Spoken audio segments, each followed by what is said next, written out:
Ya kan bacotna coba nggen dhuwur iki. Salindri. Ayo. Yo ngalah.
Terus yo sinden-sinden sampean tenan iki demi Allah ning arep ana tak dongakne kabeh.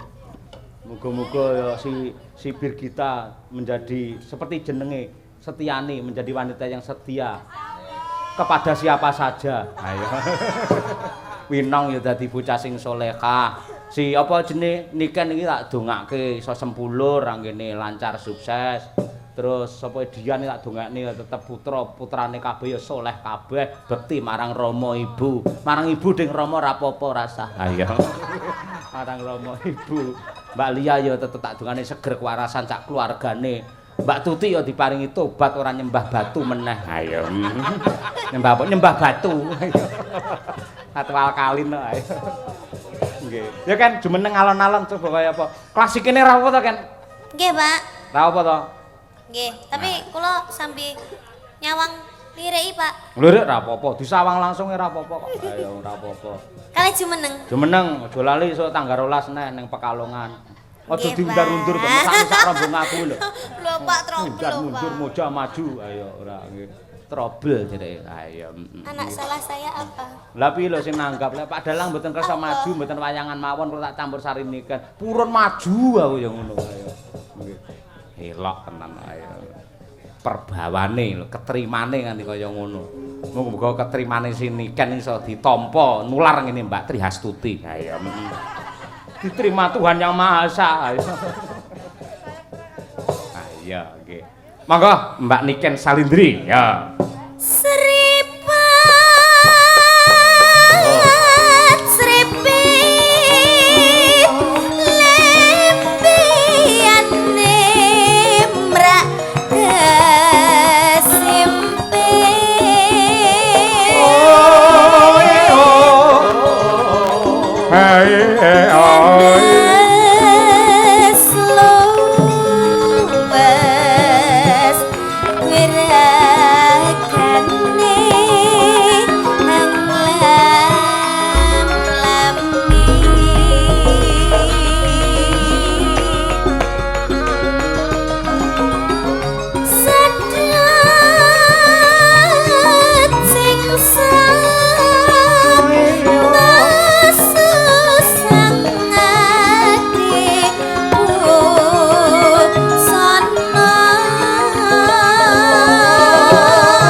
Tembang menika ugi kula aturaken dumateng kadang-kadang anem seniman pedalangan Paku Datu. Iya ya, Paku Datu nggih. Saking Tulungagung mligine Mas Seta Bagaskara. Wisnu Murti. Ha iya, Uga Mas Ndaru. Pak Sentot, Pak Sumari. Enek Mas Irwan. Ada. Wah, nggih Mas Irwan. Kabare sore mau nyampur sari. Ayo. Saiki kepareng nusul. Wah, jan. Muga-muga Mas Tewel tansah diparingi suci katresnane marang budaya. Tulus ngono, tulus. Ning gubuk asmara. Ayo nggih. Matur nuwun. Putrane Pak Eko Mas JB. Wah, matur nuwun Mas JB kah. Luar biasa. Yo Nduk, Ken Salindri.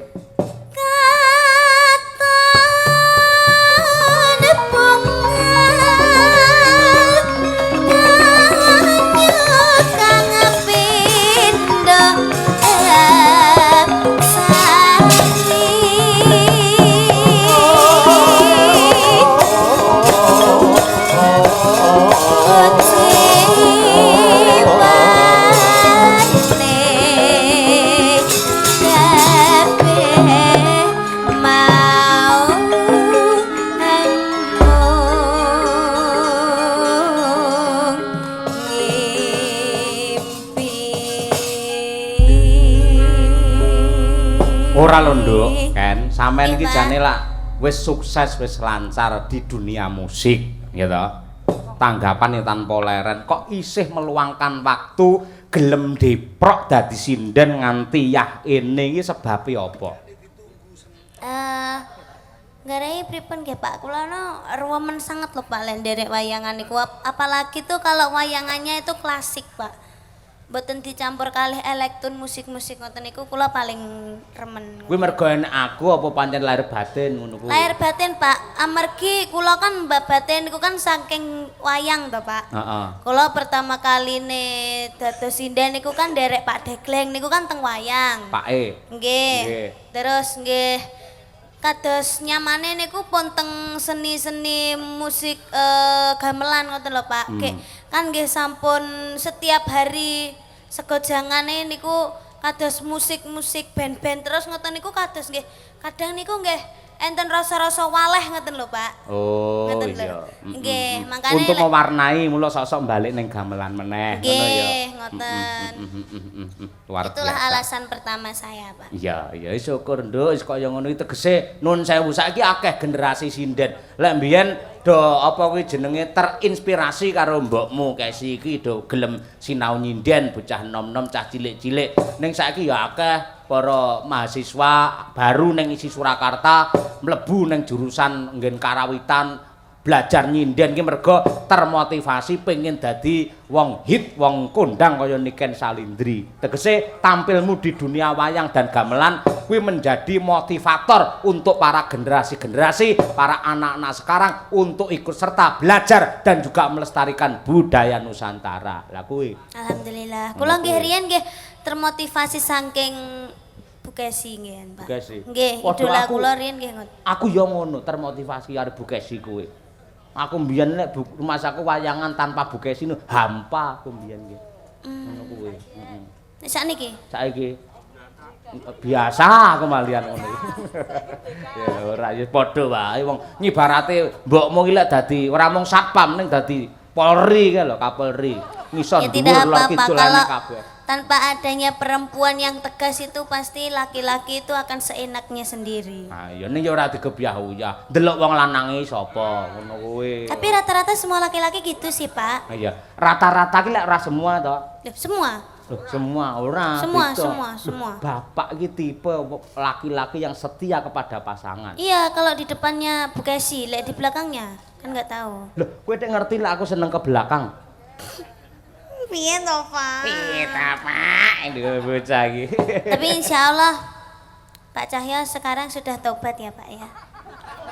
Sik omonganmu ora penak belas ngono. Kaya aku mbiyen iki tau dadi maling ngono iso tobat lho. Enggak. Maling perasaan.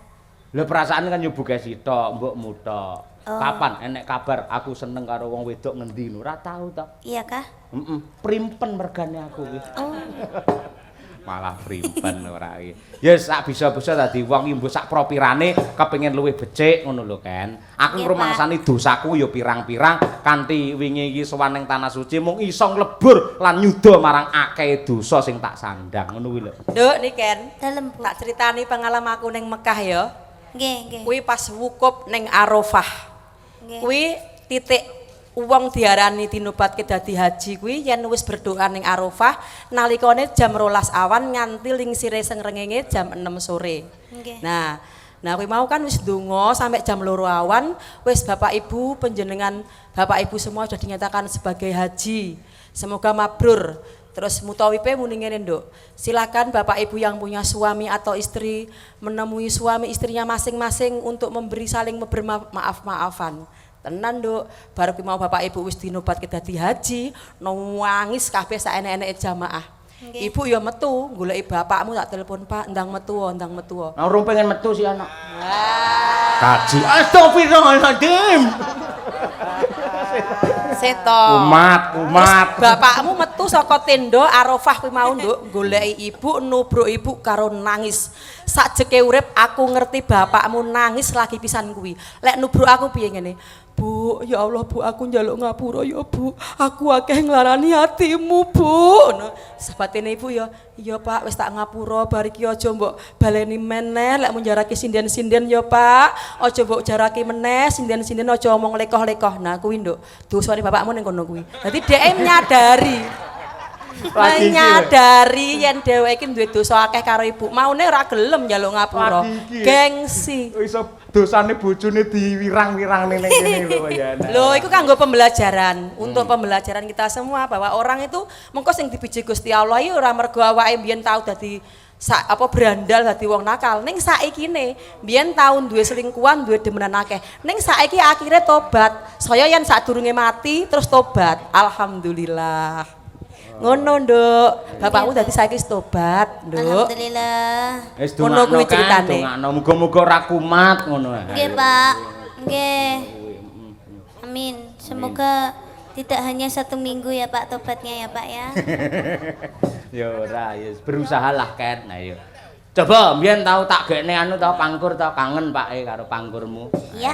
Coba kaya apa? Ngene ae penak. Ayo coba peloke Mas Dar. Ayo Mas Dar minto. Aku jenenge kanca-kanca lali kabeh to. Ayo to. Sopo ya ampun sopo to. Sula enggak suwe to sul. Masalah kapan lemu putih. Ayo. Nanti kaya ngono. Niki sing gender namanya Mas Dar. Mas Dar. Nggih. Dar minta tenan. Nggih. Mas Daryanto Sarjana Seni. Niku nggih. Diganti wae. Sapa? Ganti Dar Gombes. Kuwi enak kuwi pancen kuwi. Ngono kuwi. Salah satu pengendange Ki Minto Darsono. Khusus menyuro. Lah iya kuwi apik tenan. Ya coba Nduk. Timen buta yang ram bakal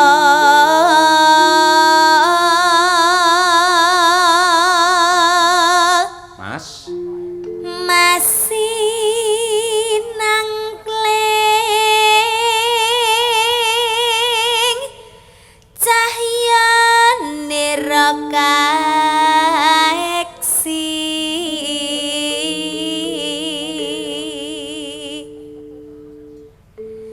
Nimas mesti kaning jantong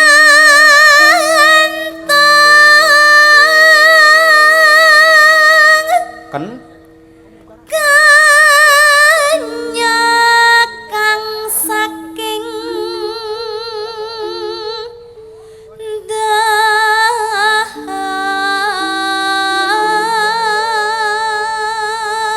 sa salawireng re nambang beksa waska cakup li